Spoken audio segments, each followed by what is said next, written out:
A forma de viver a visão celular, ela é uma questão de resgate da essência da igreja.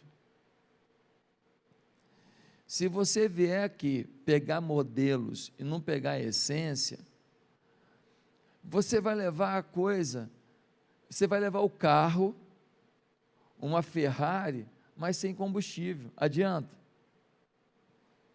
Não adianta, não anda. Eu quero ir para São Paulo, tem uma Ferrari, mas não tem gasolina. Você não vai para lá, você não vai sair do lugar. Então você pode ter uma ferramenta poderosíssima, mas se você não tem o combustível, se você não tem a essência, a coisa não vai acontecer. Então, nós temos aqui um modelo de trabalho fantástico. De quem que vem esse modelo? Vem do Novo Testamento. O modelo de grupos pequenos, o modelo de motivação de equipes, de treinamento, de capacitação de equipes, de discipulado profundo. Isso é Bíblia, isso é Novo Testamento. Isso não é propriedade do César Castelhano, não é propriedade do Ralph Neiman, não é propriedade do Ebiúbe, não é propriedade, não é propriedade do Po Yang-Shu, isso está na Bíblia, isso está na Bíblia. Esses pastores, esses líderes, eles modelaram os seus ministérios em função do que a Bíblia dizia, e o resultado veio. Trabalhou do jeito que a Bíblia ensina, o resultado vem. Mas tem uma coisa que a gente não pode esquecer, é que se você não tiver a essência que esses ministérios tiveram, muita gente ia lá na Coreia, nem percebia o modelo, chegava na igreja do Po Yang-Shu, via tanta gente orando, tanta gente buscando a Deus, que eles esqueciam de olhar o odre, eles só viam o vinho, só viam a unção, só viam a busca de Deus, e os pastores voltavam para o Brasil, pena que eu não fui nessa época lá, isso eu me arrependo, mas os pastores voltavam para o Brasil, e voltavam impactados, os caras oram 5 horas da manhã, lotado de gente na igreja, e 6 horas outro grupo, 7 horas, o dia inteiro orando, montanha de oração. O óleo era tão forte, o vinho era tão forte, que as pessoas nem olhavam o odre. A estrutura, a forma de trabalhar, e isto é necessário também. Então, qual é a essência desse modelo que nós temos aqui?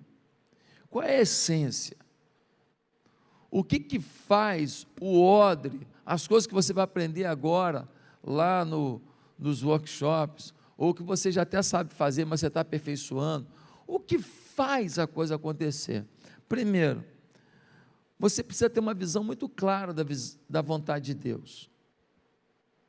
Há muitos líderes que não têm uma visão clara da vontade de Deus. Há muitos líderes que não se veem como os salvadores da pátria, em nome de Jesus. Há muitos líderes que não se veem como os pastores da cidade, as pastoras da cidade.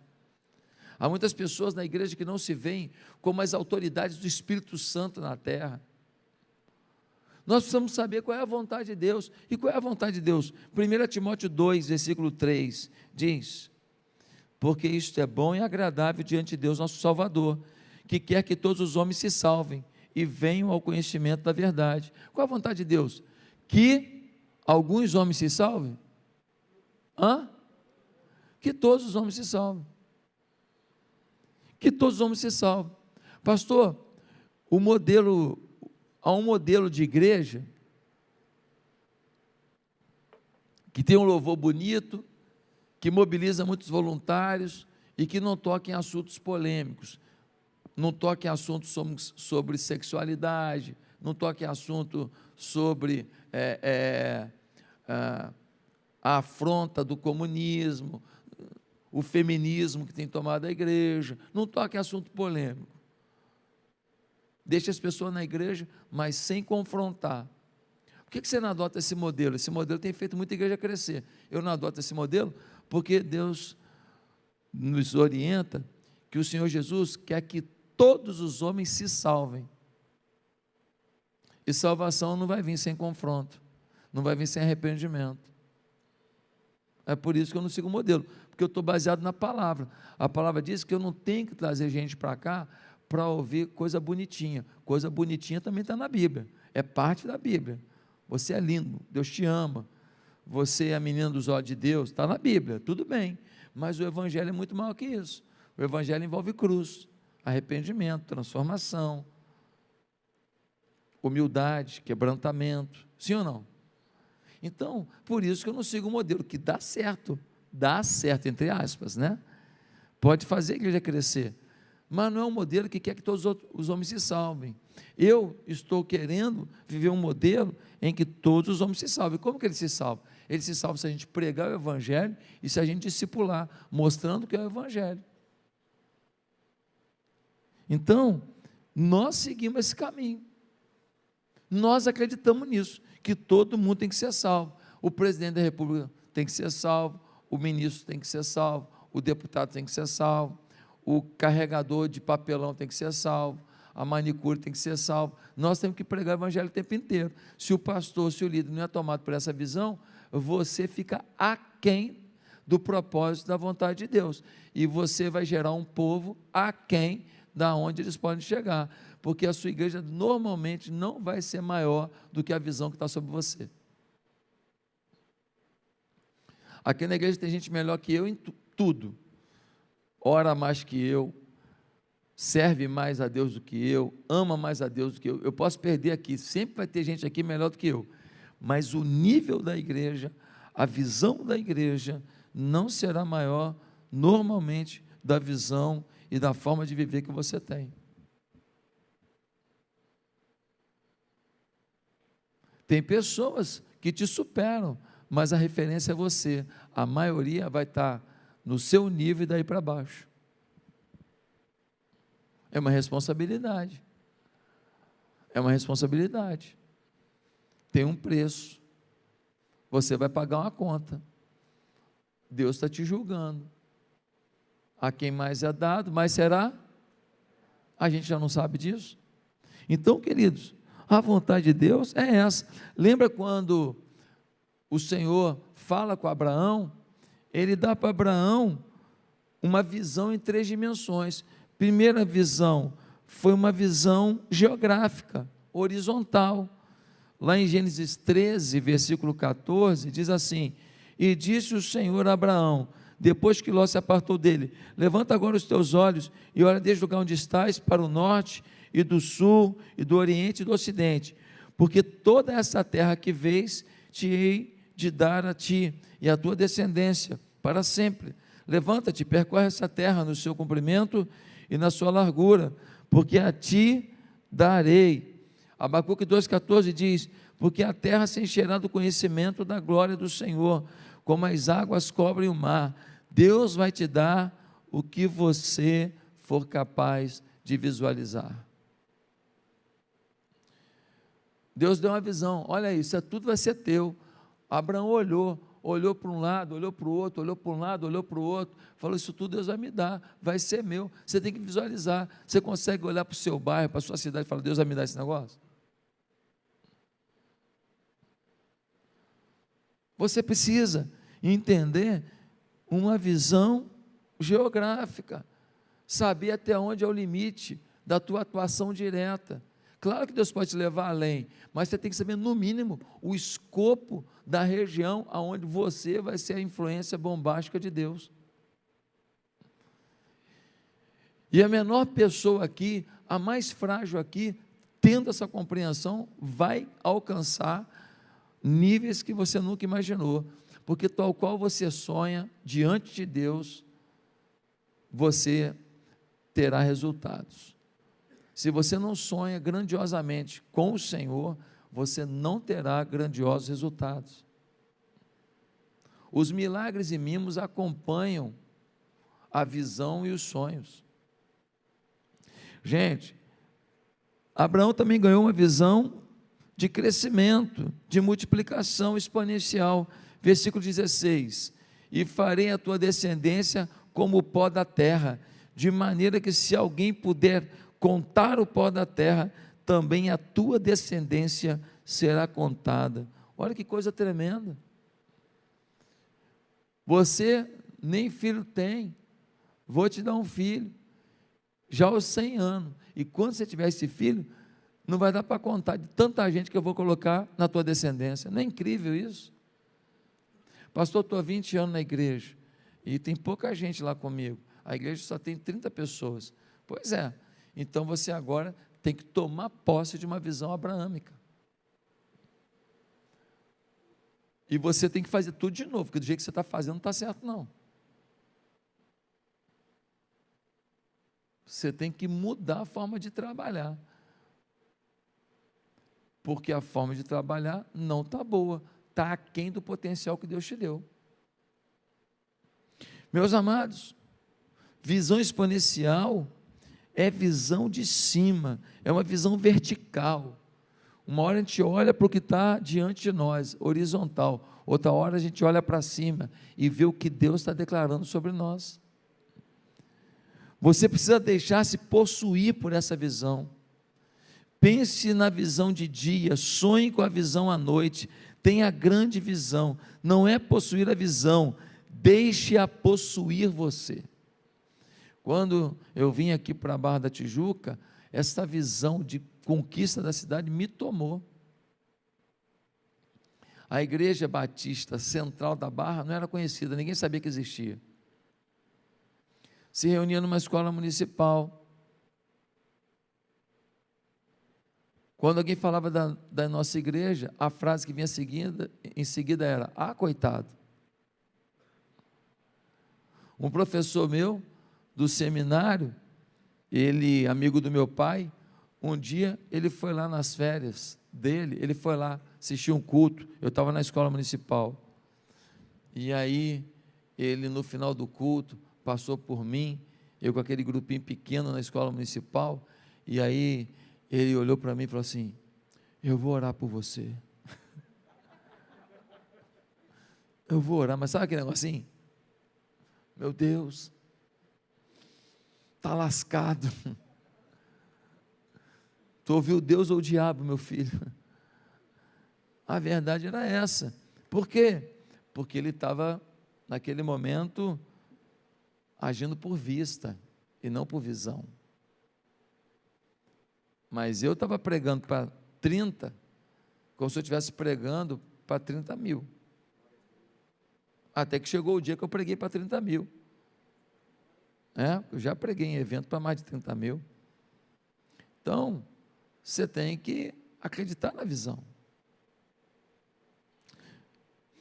Querido, Mateus 13, 23, mas o que foi semeado em boa terra é o que ouve e compreende a palavra, e dá fruto, e produz 100, outro 60 e outro 30, dá uma olhada só, uma semente vai dar 100, 60, 30, meu Deus do céu, Deus não trabalha com 10%, Deus não trabalha com 20%, Deus trabalha com uma visão exponencial.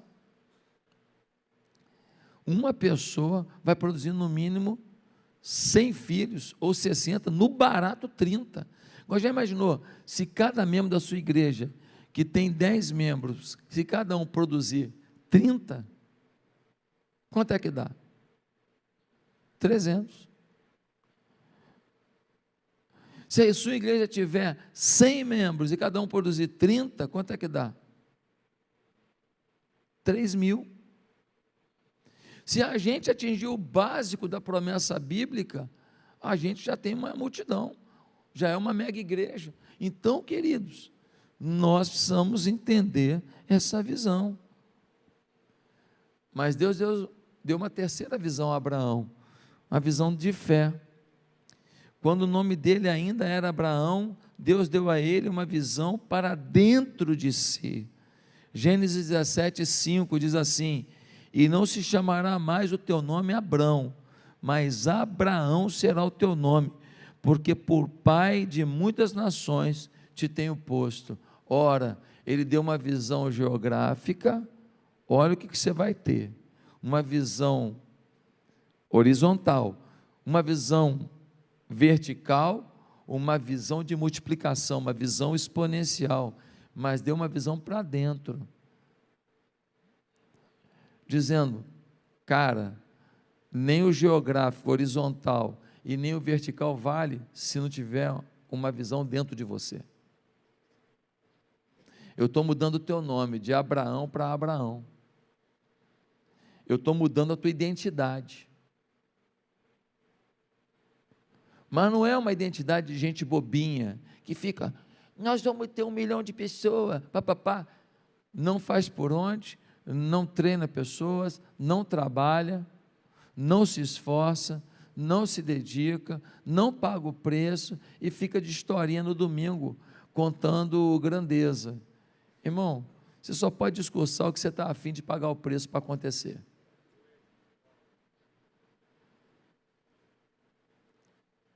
Início do trabalho aqui, início do meu trabalho aqui, eu trabalhava 12 horas por dia, fácil.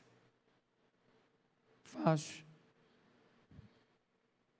Pagava um preço alto. Todo mundo está plantando uma empresa e quer ver a coisa acontecer, se prepare para trabalhar 70 horas semanais. Sabe quem fala isso? Os especialistas. 40 horas não dá para quem tem um grande projeto na fase de implantação. 40 horas é para fraco. Mas e a família? Ué, você dá seu jeito. Você dá seu jeito. Mas a plantação de um grande projeto, de um grande sonho, envolve muito esforço, muito trabalho, muita dedicação, muita reunião, muita visita, muita motivação, muita capacitação. É assim mesmo. Depois a coisa entra num processo mais organizado, porque você tem gente treinada com o teu DNA, com a tua visão, com aquilo que Deus semeou no teu coração para dar continuidade. Mas no início você tem que cruzar na área e correr para cabecear. É ou não é? Então, depois não, depois você passa a ter uma equipe de outro patamar, né? Outro patamar, mas no início é trabalhoso, né? É trabalhoso, queridos. Cadê a pastora Nádia? Está ali, ó. Ela levou um tempo para compreender o processo de multiplicação. Aí ela falava para mim, pastor, não leva jeito para isso, porque não multiplica, porque não vai e tal. Eu poderia ter falado para ela, então pede para sair mesmo. Pede para sair, que não vai dar não. Mas eu falei, não, Nádia, você é dedicado, você é esforçado, você está cuidando bem das pessoas, você pode melhorar nisso aqui, você pode melhorar no seu jeito nisso aqui, você pode melhorar naquilo ali, e a gente foi conversando. E depois a coisa aconteceu. E depois a coisa começou a multiplicar. E depois ela foi ganhando discípulos que foram reproduzindo o que estava no coração dela. Mas eu me lembro dela frustrada no início, dizendo, não multiplica, não avança. Então, é um processo que vai nos tomando, e a gente começa a sonhar com a grandeza, e a coisa acontece. Quantas vezes ouvi comentários de que fiz uma decisão louca de vir para a Barra? Quantas vezes? Quantas vezes? Pessoas achando que era uma loucura, mas a visão já tinha me tomado. Eu pergunto a você, você tem uma visão ou uma visão te tem?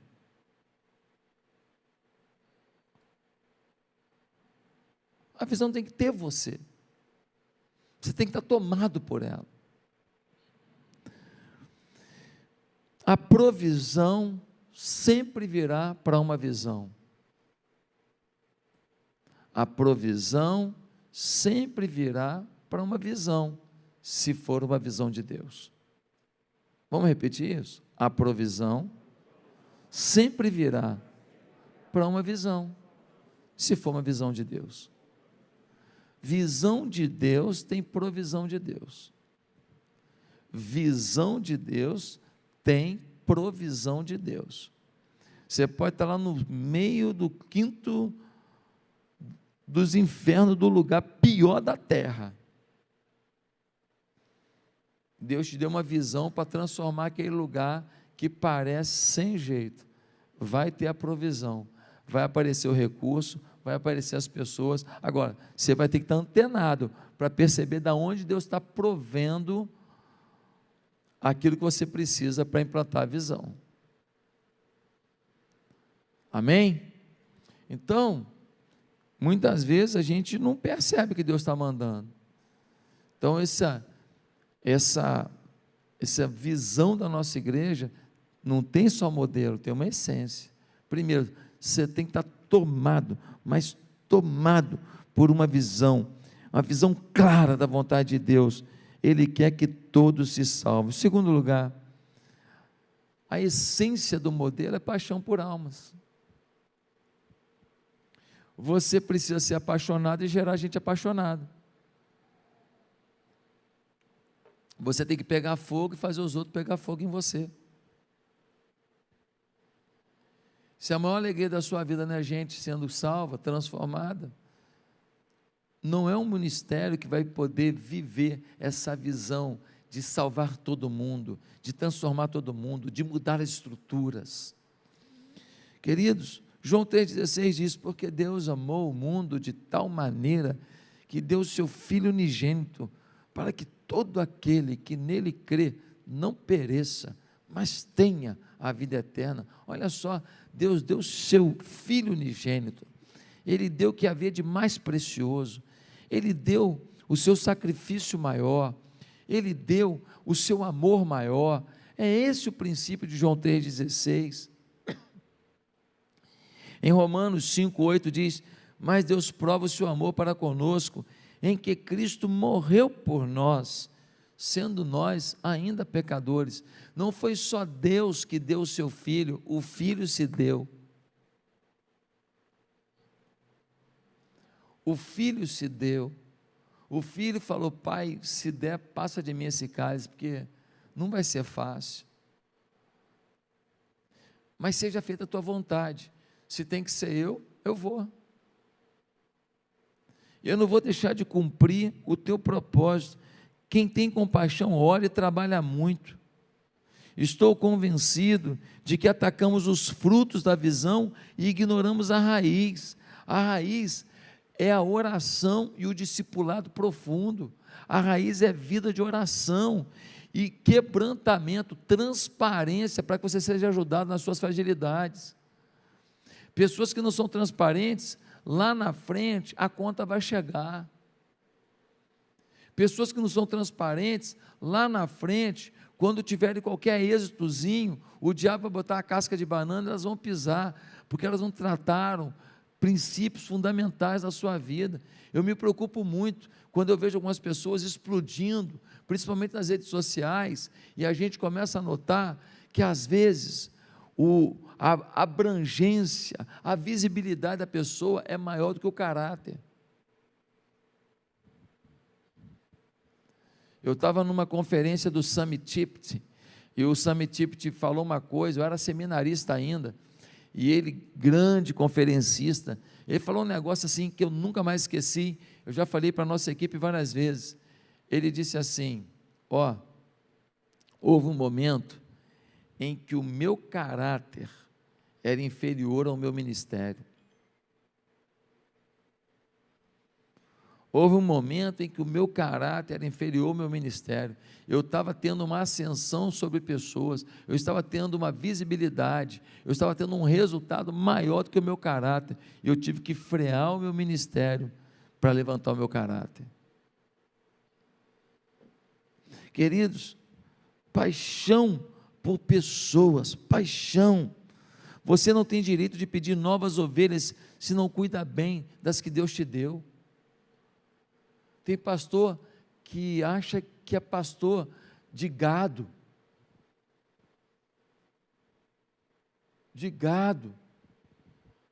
Não é pastor de ovelhas, é um gado, tantas mil cabeças, mas não consegue amar cada ovelha.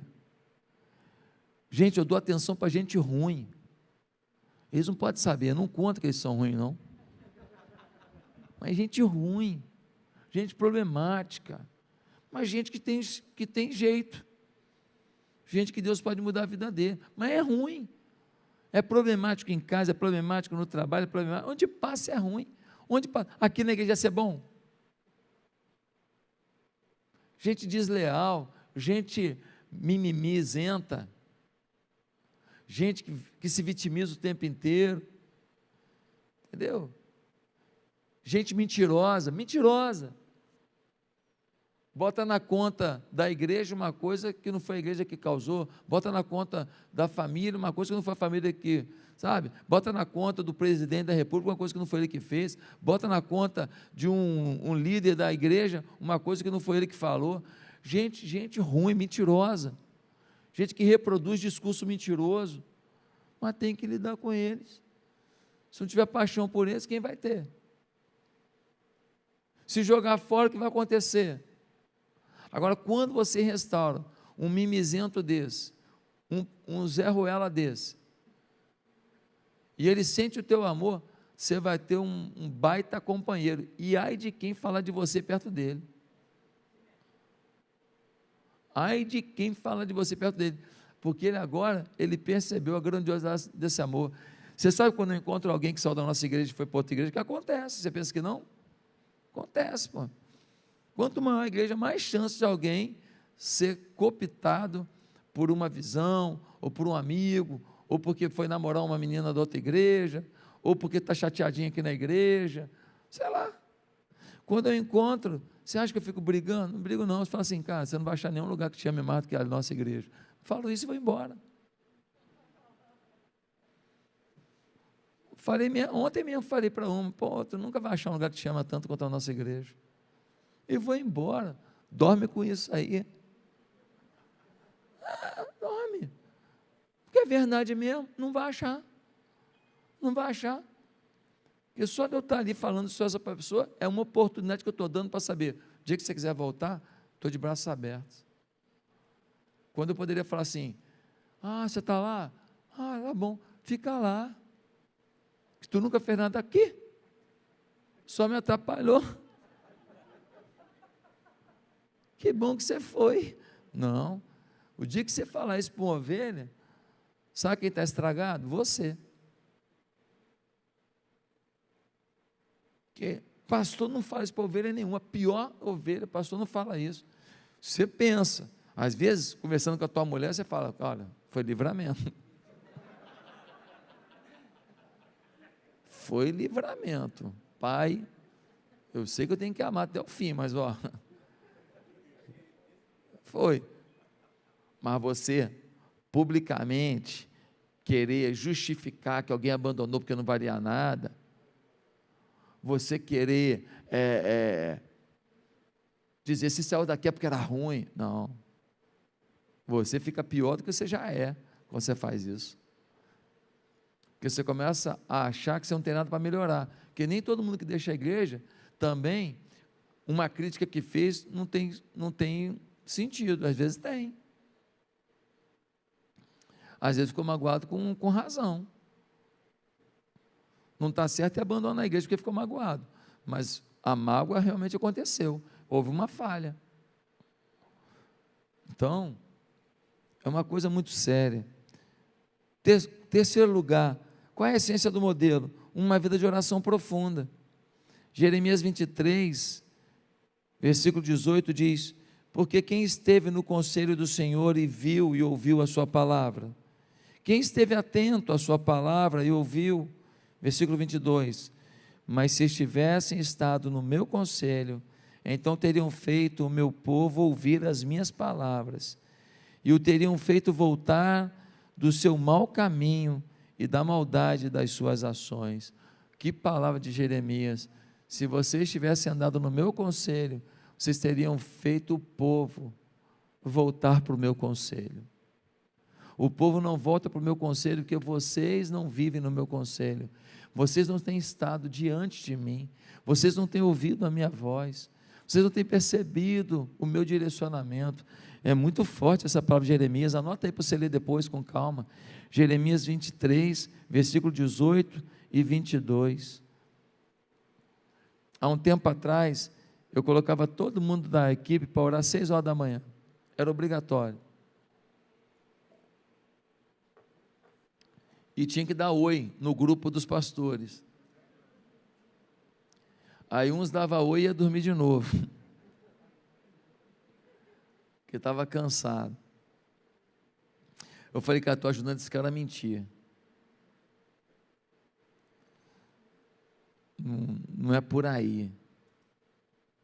Mas também eu acredito que muita gente orou às 6 horas da manhã porque foi obrigado. E aí eu fico pensando, até que ponto a gente estava errado ou estava certo. Às vezes eu me pergunto se quando eu alivio, se eu estou sendo bom com eles. Às vezes eu me pergunto se quando eu alivio, se eu não estou sendo mal.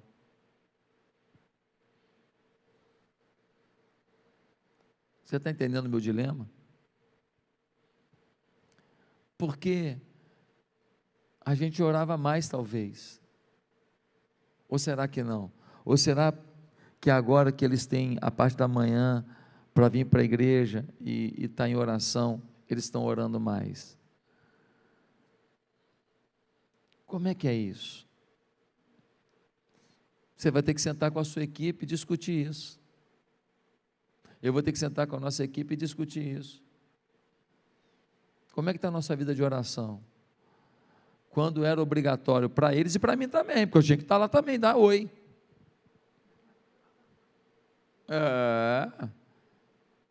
E às vezes você vai dormir 2 da manhã, você está morto. Nós precisamos resgatar uma vida de oração profunda.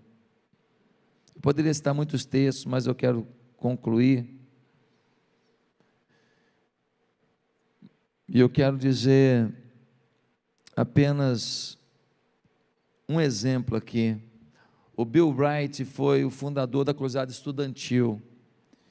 Só o filme Jesus, produzido pela Cruzada, já foi visto por mais de 4 bilhões de pessoas. Perguntaram para o Bill Bright qual é a razão de tanto sucesso. Sabe qual foi a resposta dele? Um dia, Bill Bright morreu. Um dia, eu morri. Morrer para nós mesmos é difícil. Porque nós temos vontade de ter algumas coisas que os outros têm. Nós temos vontade de usufruir de algumas coisas que os outros usufruem. Nós temos vontade de conhecer alguns lugares que outros visitaram. Nós temos vontade de vestir a roupa que outros vestem. Nós temos vontade de ir no cabeleireiro famoso que fez o cabelo da fulana. Nós temos vontade de ser conhecidos como alguns são. Nós temos vontade de ter seguidores nas redes sociais como alguns têm.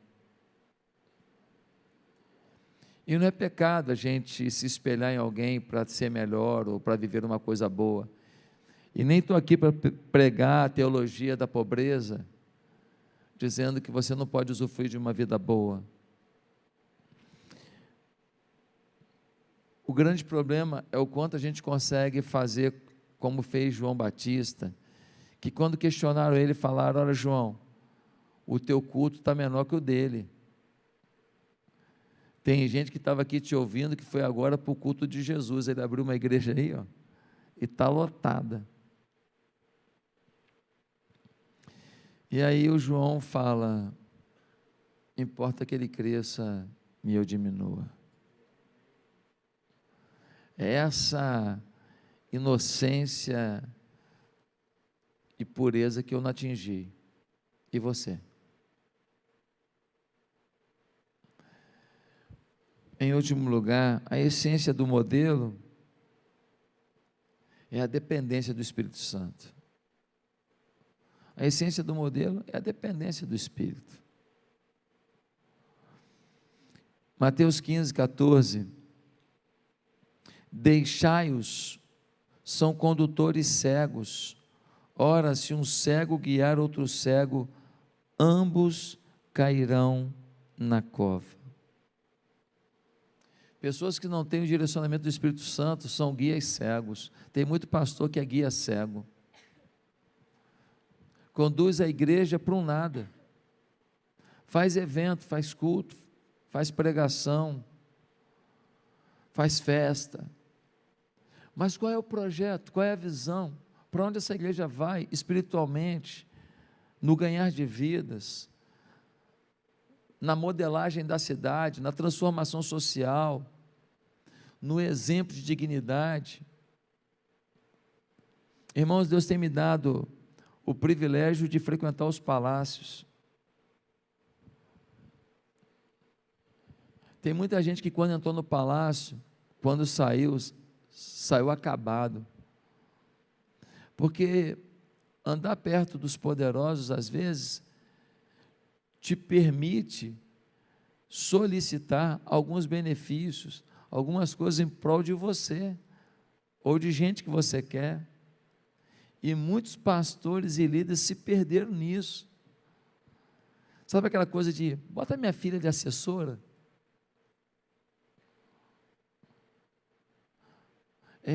Consegue o ônibus para levar o meu pessoal para o retiro? Não consegue uma verba para fazer um negócio lá da igreja, não? Irmãos, eu vou te falar uma coisa. Eu não tenho um cargo no município, nem no estado, nem no governo federal. Eu tenho acesso ao prefeito, ao governador e ao presidente. Nós somos profetas. A gente entra lá para ministrar. Vou te contar uma coisa aqui particular. Está gravado? Está sendo transmitido? Então não posso falar não. Mas eu estou falando assim, eu peitei uma situação semana passada. Não, mas eu peitei uma situação semana passada que estavam dificultando eu falar com uma autoridade, né? Não é maldade, mas não sei se vai dar. Eu falei, essa autoridade precisa de palavra de Deus. Essa autoridade precisa de Bíblia. E Deus me colocou no caminho dela para levar Bíblia e palavra para a vida dela. Você não atrapalha isso não. Tá bom, está marcado. Marcou e eu fui lá. Você é profeta para o subprefeito, para o juiz, para o presidente da associação comercial, para o vereador, para o deputado estadual. Sabe por que esses caras todos estão fazendo bandalha, roubando para Cacilda? Porque o bando de crente paparica aí, sabendo que eles são ladrão. Aplaude eles. Chama na frente, fala, esse homem de Deus, ladrão. Homem de Deus, ladrão. Irmão, mas tem um cara lá e fala a palavra. Meu irmão, uma coisa é falar a palavra, outra coisa é ser ladrão. Pastor, vai ter pecadinho, pecadão? Tem. É um costume, um desvio de comportamento. O outro tem uma intenção maléfica. O outro arquiteto mal. Um tem uma reação ruim, o outro planeja uma ação péssima. Uma coisa no futebol, o cara me dá uma cacetada, eu volto para ele, chuto a bola em cima dele na hora de cabeça quente. Não faço isso, nunca fiz isso, a não ser quando era moleque. Quando era moleque já fiz. Mas eu, homem, nunca fiz isso. Mas é uma reação do momento. Acabei de tomar uma cacetada no futebol aqui. Outra coisa é eu planejar, cara, vou para o jogo, eu vou quebrar a perna daquele cara. Tem diferença ou não tem? Claro que tem, ué. Claro que tem. Então, gente, nós precisamos ser guiados pelo Espírito Santo. Até os ossos de Eliseu estavam santificados. Caiu um cara na tumba dele e ressuscitou. Foi ou não foi? Está maluco, cara? Que loucura é essa? A sombra do apóstolo curava, o cara passava, a sombra dele passava, os caras iam sendo curados, negócio doido. A roupa do apóstolo era levada, as pessoas eram curadas. Aí tem uns caras querendo fazer isso hoje, né? Piada, né, meu irmão? Piada, né, cara? Nós estamos falando de gente que escreveu a Bíblia, né, amigo? Nós estamos falando de gente que convivia com Jesus assim, de um jeito. Aí vem uns caras hoje, é brincadeira. Irmãos, vá agora para os grupos lá. Pegue o odre, porque o odre é forte, é necessário. O modelo. Mas, por favor, não esqueça que o que faz a diferença é a essência, é o vinho, é a vida de oração, é a dependência do Espírito, é a humildade que a gente tem diante de Deus, é a paixão que a gente tem pelas ovelhas, e a convicção de que a gente tem, de que o segredo da igreja é ganhar vida para Jesus e cuidar bem, e se você não cuida bem nem das que você tem, você não está merecendo ganhar mais nenhuma.